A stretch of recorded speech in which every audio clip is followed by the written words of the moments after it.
अस्सलाम वालेकुम। इंसान की ज़िंदगी में हज़ारों दुख और तकलीफ़ें आती हैं। अब एक जान इतना सब कुछ कैसे बर्दाश्त करे। एक दुख वो होता है जब कोई धोखा दे जाए, फराड कर जाए या किसी के रवैये से दिल टूट जाए, और दूसरा दुख उन गमों के साथ डिप्रेशन और बीमारियां भी दे जाता है। मैंने अपनी ज़िंदगी आसान करने के लिए जहां बाकी उसूल बनाए थे, वहीं कुछ नफ्सियाती उसूल भी बनाए थे जिन पर अमल करके मैं बहुत हद तक टेंशन फ्री रहती थी। दुख होता था मगर ज़िंदगी नहीं रुकती थी। एक दिन मेरे मेके के गांव की एक औरत ने बताया कि अनवार की शादी है। अनवार जो मेरा भतीजा है। ये सुनते ही मैं हैरान और टूट गई। ना रिश्ता तय होने का पता, ना मंगनी का, ना शादी की तारीख, और ख़बर भी मुझे गैर से मिल रही थी। भाई भाभी ने मुझे इस काबिल ही नहीं समझा। माँ बाप जिंदा होते तो इतनी बेगांगी शायद ना होती। वो औरत तो चली गई, लेकिन मैं अंदर से जैसे बिखर गई। गर्दन के पट्टे तक खंचने लगे, दिल बैठने लगा। मैके का दुख सब दुखों से भारी होता है। फिर मैंने खुद को अपने सामने बिठाकर पूछा, मैं आखिर टेंशन किस बात की ले रही हूँ। मैंने खुद से कहा, सोचो अगर भाई भाभी बहुत अच्छे होते लेकिन शौहर बहुत बुरा होता, या बच्चे बदतमीज होते, या औलाद ही ना होती, या मैं तलाक के बाद मेके बैठी होती, क्या वो दुख बर्दाश्त हो पाता। ये सब तसव्वुर करते ही मेरा जिस्म कांप उठा और मैंने दुख के बजाय अल्लाह का शुक्र अदा किया कि मुझे वो बड़े दुख नहीं मिले। फिर मैंने खुद से सवाल किया, क्या इस सारे मामले में मेरी कोई गलती है। जब जवाब आया नहीं, तो दिल ने कहा, फिर ये अल्लाह की रज़ा है और उसी में मेरी भलाई है। मेरा अल्लाह कभी किसी के साथ बुरा नहीं करता।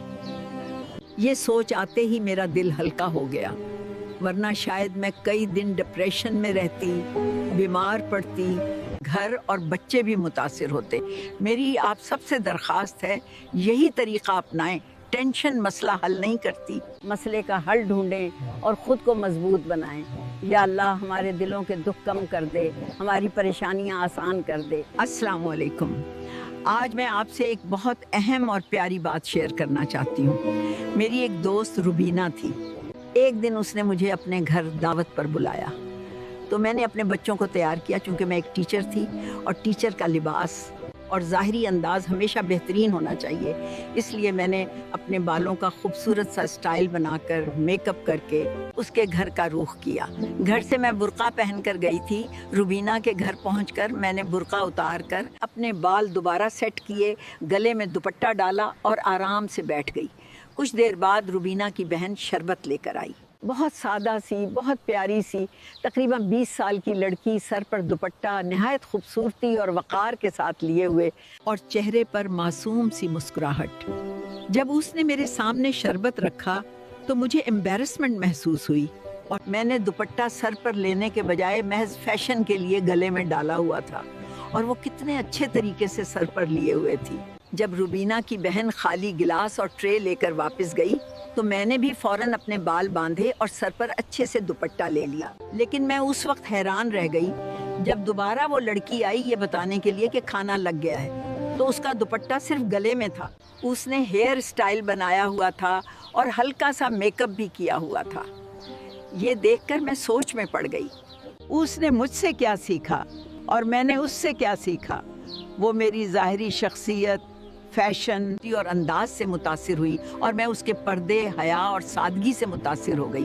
उसके पहनावे ने मुझे नेकी की तरफ बुलाया और मेरे पहनावे ने उसे गुनाह की तरफ। उस दिन के बाद मैंने अपनी पूरी ज़िंदगी में ये तय कर लिया कि मैं ऐसा कोई अमल नहीं करूँगी जिसे देखकर लोग गलत काम करें और मैं उनके गुनाह में शामिल हो जाऊँ। मैं स्कूल में भी सर से दुपट्टा नहीं उतारती थी, और ना ही कोई ऐसा फैशन करती थी जिसे देखकर बच्चियां उसकी नकाली करें और मैं गुनाह की जिम्मेदार बनूं। आप सबसे भी गुजारिश है कि अपने अमाल का जायज़ा लेते रहिए, क्योंकि कभी कभी एक छोटा सा अमल भी किसी और की ज़िंदगी बदल देता है या बिगाड़ देता है। अस्सलाम वालेकुम। आज मैं आपको एक सच्चा ईमान अफरोज़ वाक़या सुनाने वाली हूँ। बात तब की है जब मैं 5वीं जमात में पढ़ती थी। हमारी अम्मी के पास अक्सर औरतें आती थीं, कभी अपने दुख सुनाती, कभी दुआएं पूछती। मैं एक कोने में बैठकर सुन लिया करती हैं। एक दिन खाला नूरी आई, बड़ी गरीब सी औरत, 3 बेटियां, बीमार शौहर, टूटा फूटा घर, कोई सहारा नहीं। वो अम्मी से कहने लगी, आपा मैं फजर के वक्त ये तस्बीह करती हूँ, इससे रिज्क बढ़ता है। कर्ज उतारने के लिए ज़ोहर के बाद ये पढ़ती हूँ। घर में खुशहाली लाने के लिए मगरिब के बाद ये पढ़ती हूँ।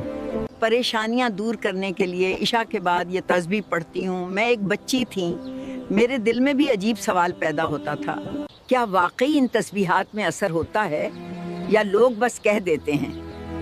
मैंने खुद से ही तय किया कि अगर खाला नूरी की ज़िंदगी बदल गई, उनके हालात अच्छे हो गए, तो मैं मान लूँगी कि ज़िक्र आज़कार करने का फ़ायदा होता है, रिस्क मिलता है। और अगर ना बदली तो मैं समझ लूँगी कि इनका कोई फ़ायदा नहीं है। वक्त गुज़रता गया, साल 2 साल।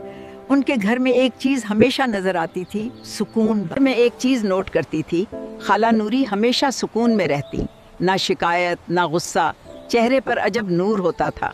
लेकिन खाला की गुर्बत वैसी की वैसी ही रही। फिर एक साल ऐसा हुआ कि बहुत बारिशें हुईं और खाला के हालात अच्छे तो क्या होने थे, इस बेचारी के 2 कोठे भी बारिशों में गिर गए। सब लोग मदद के लिए जमा हुए।